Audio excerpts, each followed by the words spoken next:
Hello everyone, my name is Yarrow and welcome to my new YouTube channel. Today I'm going to be learning how to play the digital version of Everdell. Everdell has been on my Steam wish list for a little while now. What attracted me to this game was the nature and wildlife themes. I also really enjoy playing point-based card games, so this game was right up my alley. Please give this video a like and make sure to subscribe if you're interested in seeing more videos like this one. Okay, let's get into it. So here we are playing Everdell. I tried getting through the tutorial last night, but that ended up not happening and I went to bed instead because this is kind of more intense of a game than I thought it was going to be. So I think I'm going to run through the tutorial again. I'm just going to do the introduction again. We'll see if I needed to.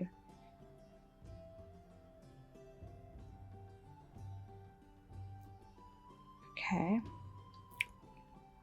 Welcome to the wondrous world of Everdell. Underneath the shelter of the towering Evertree, a land of mossy hollows and meandering streams is yours to discover. Cute. You start the game with 2 workers. They can be used to visit locations on the board that allow you to collect resources and rewards. On your turn, you will perform one of 3 possible actions. Place a worker, play a critter or construction, prepare for a season. Send your workers to harvest twigs by dragging them to the highlighted location. Okay, so I'm taking the worker to get twigs. You can track the resources you have gained here. The twig you gained will help build a farm. Hold your mouse over the farm card to examine it. To play a card, you need to spend the resources shown in its cost. The twigs you collected on your last action will help, but it looks like you still need to collect a resin. Sorry, I cannot read right now. To play a card, you need to spend resources shown. I can't. The twigs that you collected on your last action will help, but it looks like you still need to collect a resin. Okay, so I need that. And then I gain that. I don't know what that is, but we'll figure it out, I guess. Send a worker to harvest. Okay, we're getting the resin so that we can play the farm. Now that you have the necessary resources to construct the farm, drag it to your city area to build it. Okay, it's a berry, so that's a berry. Okay, when you play a farm, it adds 1 berry to your resources. Okay.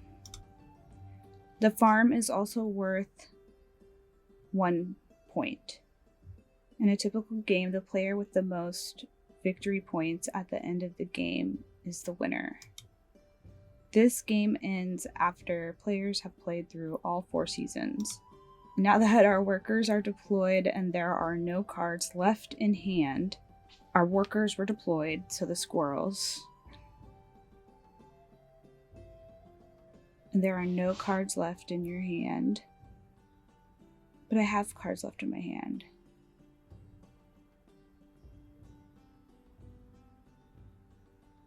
And there are no cards left in hand.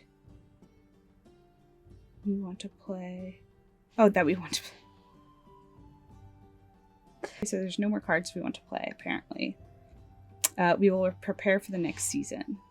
Preparing for a season recalls your workers for use in the next season. You also gain the next season's rewards. In spring, you gain 1 new worker and also activate the production cards in your city, like the farm. Okay. Prepare for spring. Allow to recall your workers from the board. Gain an additional worker and activate your farm to gain... Oh, to gain the 1 berry. Right? What is this? Squirrel 15. The budding blossoms of spring. What a wonderful season to make some new friends. With those berries. I don't like that they use like images for words. It confuses me. With those 2 berries, our farm Rue. We have had enough resources to play the Parched Toad. I cannot read. So gain 2 twigs. Right? Are they twigs? For each farm in your city. Okay, so does that happen every turn or just when I lay it down? That's what I'm kind of not understanding. Oh, Parched Toad is a critter. Critters are paid for with berries. Your building's constructions require some combination of twigs, resin, or pebbles. Barge Toad is also common. You can have any number of common cards with the same name in your city. You have a card in your hand that will reward you for collecting common critters. Hold your mouse over the school card and examine it. What did she say? See, that's the thing. I'll read something and then I don't remember what she just said. So the school is a prosperity card. It's a building, but it's also a prosperity card. I thought these were separate things when I was trying to figure this out last night. Prosperity effects occur at the end of the game and often giving you extra victory points for collecting certain types of cards. Use a worker to collect 2 sap again to help pay for your school. Drag the school to your city. Can I look at other cards, like just to understand? Drag the school to your city and play it using resources you have gathered. All constructions have a specific critter that can be played for free once they have been built in your city. For the school, that is the teacher. Okay. So I don't have to pay 2 berries. I get to play him for free because I have the school. Luckily for you, the teacher happens to be the last card in your hand. Drag it to your city to play it for free. I don't know what that screen was. I thought I was just going to be allowed to drag it myself. Your school is now considered occupied, which means you won't be... Oh, did I drag it myself? Okay, anyway. Your school is now considered occupied, which means you won't be able to play any other teachers for free. Well, that's enough learning for the day. Take a breather, and we'll see you soon for the next lesson. Okay, yesterday that took me like a solid 2 hours to get through. So I did better today. Never want to replay that again in my life. The first player is dealt 5 cards, and each player after them will be dealt 1 more than the last. 3 forest locations are added to the board as well. Forest locations are added to the board. So those are added. These are forest locations. These are just like regular locations, right? So these locations vary from game to game and are typically the most lucrative locations to send your workers. 10-4. Sheldon took the first move, placing his worker on the sap and twig location. The sap and twig space has a location icon. This means it's an exclusive location which can only be occupied by 1 worker at a time. Locations with the location icon oh, it's like a half location icon, okay, are considered shared and do not have this restriction. Let's visit the 3-berry forest location below him. Okay.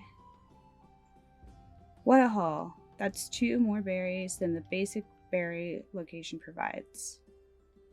Wow. Look at us go. What is that? Is that paper? Draw 3 paper. Is that paper? You have enough berries to attract a wanderer to your city. The wanderer is a traveler card, which means its ability only happens once, right when played. Does not take up space in your city. I have so many berries that I've attracted a wanderer to my city. And since they're a traveler card based on that icon, Its ability only happens once, right when played. This is worth 1 point. The Wanderer will let you draw 3 cards. Oh, those are cards. Okay, not papers. Okay, the Wanderer will let you draw 3 cards. Even better, it doesn't take up space in your city. Normally, you may only have 15 cards in your city, but the Wanderer breaks that rule. Oh, so we're playing the Wanderer, and that's going to cost me 2 berries. Your hand is now at the 8 card limit. You won't be able to draw more cards until you play or discard some from your hand. Sheldon played the farm. You may have noticed that some resources are easier to gain than others. Pebbles are typically, well, I didn't notice that at all. Am I supposed to? Was I supposed to notice that? Oh no, am I already failing? Okay, you may have noticed that some resources are easier to gain than others. Pebbles are typically the hardest to gather, while twigs are much easier. Some locations and abilities will let you choose whatever resource you want. Visit the Haven location to convert cards from your hand into resources of your choice. Do I go to the Haven? Oh, I put him on the Haven.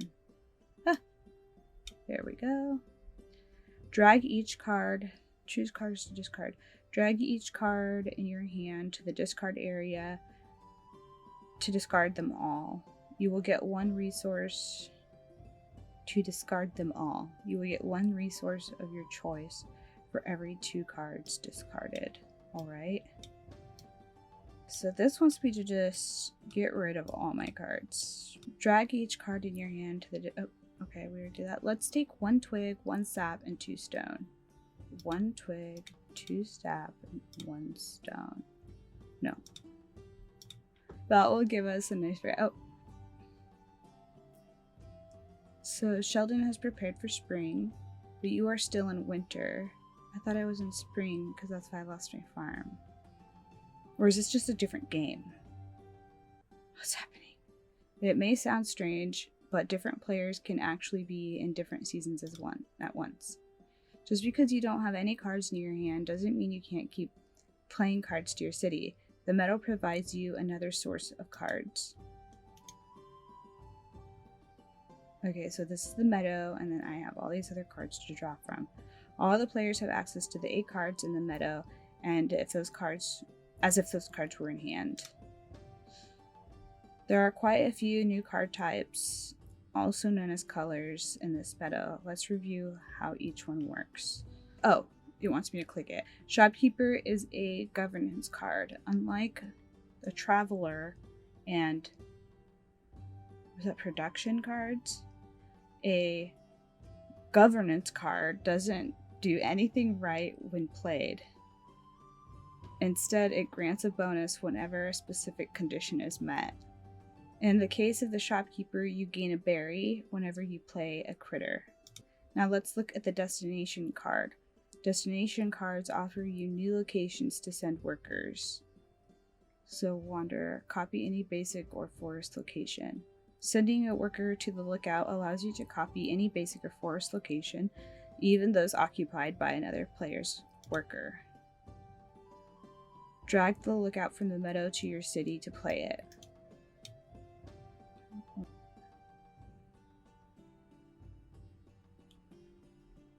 Oh, I can put my guy there. Time to prepare for spring. And remember, when you prepare for the season, you'll get to recall your workers, gain an additional worker, and activate production cards in your city. Right.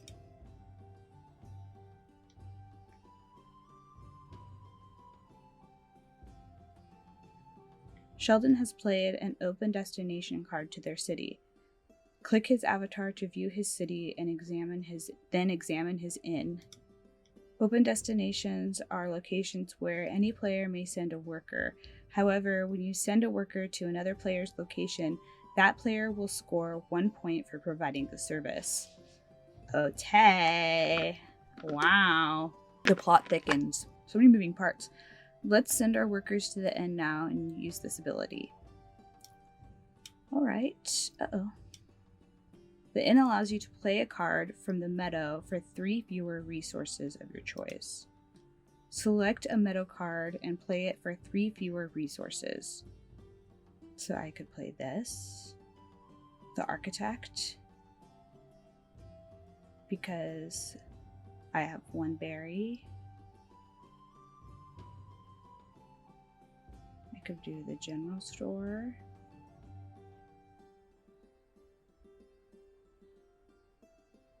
Oh, and then that gives me the shopkeeper for free. Do you play a critter? No thanks. I mean, that one's worth 4. That's a big daddy one. I should probably get it. 1 point for each of your unused jelly and rice for a maximum of 6 points. So I can get a max of 6 points. And right now I would have 1 point. That's kind of cool. Gain 1 berry if you have a farm in your city. Gain 1 additional berry. I don't have a farm. They stole it. Discard a construction from your city. Gain resources equal to that construction's. Okay. Gain 1 rice. I don't know what situation I would want more rice. Chip sweet. That's so cute. Wow, look how adorable that is. So if I get this, then I also get this. Gain 1 berry. If you have a farm in your city, gain an additional 1 berry. I don't though. So this will get me buried up. This will get me berry nationed. I think I'm going to try getting this. Great choice. You are on your own from here. To complete this lesson, add 1 of each card type to your city. Traveler, production, forgot destination. Oh, this is a test, bro. Okay, destination. What was that? Oh, I have no idea what that one is. Okay, but we'll figure it out. Oh, that helps. And let me get this straight. I have no cards in my hand. So I guess shopkeeper. Wasn't the shopkeeper? Did he just take my shopkeeper? So the only one I can only afford these 2 is what it's saying. Discard a construction. Is this a construction? Common construction. To gain resources equal to that and then draw 2 cards. Oh. Yeah. Can I move my guy? Can I do both? Oh. I got the gatherer. Look how cute. Oh. It's a little field mouse. Oh, that is so cute. I like this one. Oh, so that ends my turn. Okay. Yeah, that beginning tutorial was confusing because it was like... Yeah, that was just confusing. I think it was too basic. So the goal is... The most points is the goal. And then to end the game, I have to play... That's a gatherer. 1 of each type. Oh my gosh, it's a turtle. Oh, the bard, and it's a bird. Dude, are you kidding me? That's messed up. How cute that is. Oh, if I play the architect, then I get that guy for free. Or the crane, then I can get that guy for free. I guess I just have to make a decision.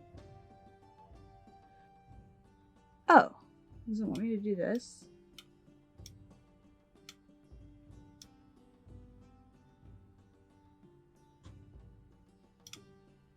I think I'm gonna do that one. Wow, that's so cute. I can't stand it.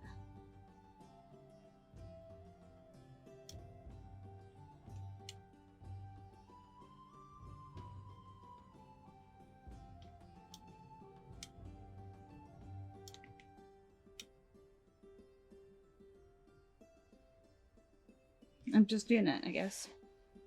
What a bustling and diverse city you've put together. Your goal is complete. I wasn't even playing to win, so I could have just... Okay. Okay. Really beautiful art. I love the art. It's so gorgeous. That wraps up the video for today. There is one more tutorial that I will need to do before I can start playing the game. I think that once I get my bearings, it's going to be a lot more enjoyable to play. I'll make sure to post a video once I've completed the final tutorial, just in case you're learning along with me. Let me know one of your favorite aspects of this game down in the comments below. If you enjoyed this video, please don't forget to give it a like, and if you're interested in similar content, make sure to subscribe. As always, thank you so much for watching, and happy gaming, friends.